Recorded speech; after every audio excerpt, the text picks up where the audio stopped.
Hi, my name is Sanjeev Bhatt and I'm part of the corporate strategy here in Meril. I've been with the group for the last 17 years. Very interestingly, back in 2007, 2009, when we actually entered the field of joint replacement surgery, the country was barely doing about 45,000 knee replacements, I recall so distinctly. By 2009 and 10, when we actually got our USFDA approval, the country had actually just pushed forward to close to about 100,000 joint procedures in total. Now, for a staggering population of close to 1.3, 1.4 billion population with an elderly population of close to about 10%, we have a large burden of joint replacement which is required in an aging population where the bones usually degenerate. I feel and today in 2024, the country is actually pushing well towards 500,000 joint replacement procedure. Still, for a country of our size, this is vastly underserved because there are so many patients who are walking around with an injured knee. And they would do better, the quality of life would improve, and so would the productivity of the country.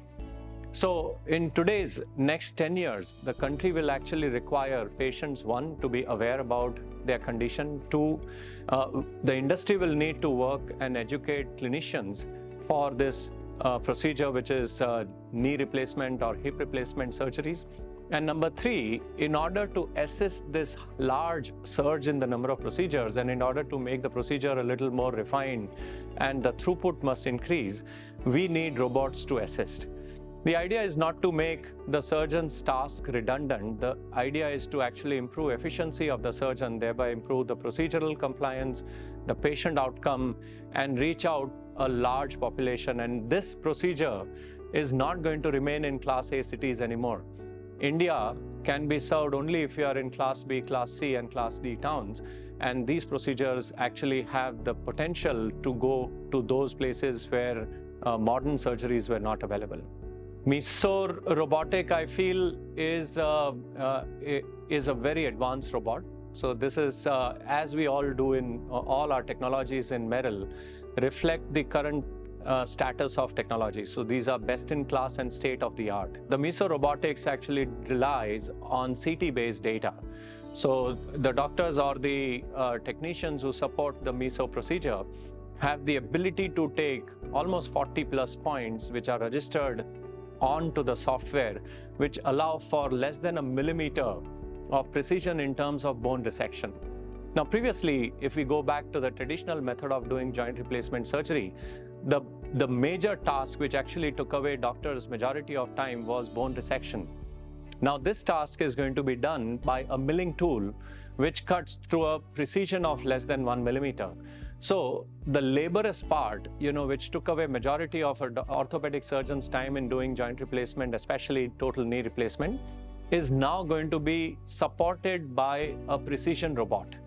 So taking anterior chamfer cuts or taking posterior chamfer cuts or trochlear cuts or any of these, complicated cuts is going to be managed by the robot under a surgeon's supervision.